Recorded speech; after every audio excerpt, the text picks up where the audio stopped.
নির্বাচন সম্পূর্ণ একটি দেশের অভ্যন্তরীণ বিষয়।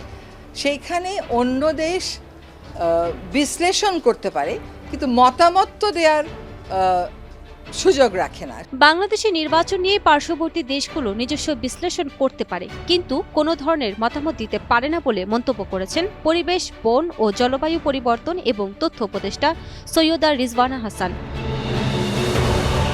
28 জানুয়ারি সচিবালয়ে সাংবাদিকদের সঙ্গে আলাপকালে এ কথা বলেন তিনি। রিজওয়ানা হাসান জানান, বাংলাদেশ সরকার কোনো ধরনের বহিরাগত হস্তক্ষেপ ছাড়াই একটি সুষ্ঠু নির্বাচন অনুষ্ঠানে বদ্ধপরিকর। নির্বাচন নিয়ে বৈশ্বিক বা আঞ্চলিক আগ্রহের বিষয়ে এক প্রশ্নের জবাবে সৈয়দা রিজওয়ানা হাসান বলেন, পার্শ্ববর্তী দেশগুলো আমাদের নির্বাচন নিয়ে বিশ্লেষণ করতে পারে, এটি তাদের নিজস্ব বিষয়, কিন্তু আমাদের নির্বাচনে তারা কোনো মতামত দিতে পারে না। এটি আমাদের সার্বভৌমত্বের বিষয় এবং একটি স্বাধীন দেশের অভ্যন্তরীণ প্রক্রিয়া।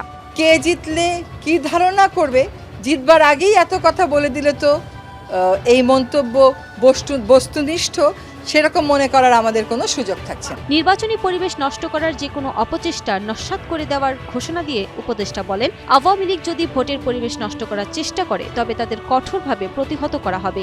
এ বিষয়ে সরকারের পূর্ণ প্রস্তুতি রয়েছে। পতিত স্বৈরাচার যদি নির্বাচনের পরিবেশকে বিঘ্ন করার জন্য কোনো কাজ করে, আমরা সেটার বিরুদ্ধে ব্যবস্থা গ্রহণ করব। এ সময় তিনি আরও জানান, সামাজিক মাধ্যম সহ বিভিন্ন প্ল্যাটফর্মে নির্বাচনী প্রক্রিয়া নিয়ে সুপরিকল্পিতভাবে অপপ্রচার চালানো হচ্ছে, যা জনমনে বিভ্রান্তি সৃষ্টির চেষ্টা মাত্র।